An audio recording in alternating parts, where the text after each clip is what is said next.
காலையில் எழுந்திரிச்சேன் வழக்கம் போல் சில வாயில் கிளம்பி வச்சு இன்னைக்கு கொஞ்சம் சீக்கிரமாக எழுந்திரிச்சாச்சு. ரெண்டு போய் நம்ம கருவத்தையை பிடிச்சி கட்டிட்டு அவளுக்கும் கொஞ்சம் எள்ளி போட்டு அந்த வேலையெல்லாம் முடிக்கிறதுக்குள்ளே கொஞ்சம் விடிஞ்சிருச்சு. அப்படியே நம்ம நடவை பார்த்தோம். நடவு நல்லா தான் நம்பிருந்துச்சு. அடுத்த ஒரு 4-5 நாள் ஆச்சு. சரி நம்ம வச்ச கண்டெல்லாம் பார்த்தா கொஞ்சம் திருச்சியாக இருந்துச்சு மழை அடிக்கடி பேஞ்சனால. அதையும் பார்த்துட்டு தோசை போக பார்த்தோம். முட்டை நல்லா இருந்துச்சு. அதை பார்த்துட்டு இங்கே இப்போ சுரக்காய் ஒரு பிஞ்சிட்ருக்கோருங்க. சுரக்காய் பிஞ்சையும் பார்த்துட்டு அந்த வேலை கிளம்பியாச்சு. அதுக்குள்ளே சூரியன் நல்லா சச்சு வேர்னு உதிச்சிருச்சு. எப்படி ஊற்றிருக்கு வரேன் சூரியன் ஏன்ட்டு அதை பார்த்து நீங்கள் வந்து நடவை பார்த்தோம்.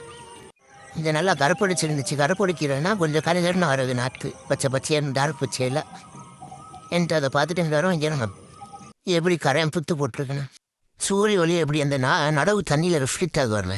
சரின்ட்டு உடம்பு வண்டியாக இருந்துச்சு. அந்த வேலை நடவு நாட்டு 10 நாள் ஆச்சு. 10 நாள் ஆனால் முதல் அடிப்போம். அந்த ஒருத்தடிச்சிட்டு அப்படியே கிளம்பியாச்சு.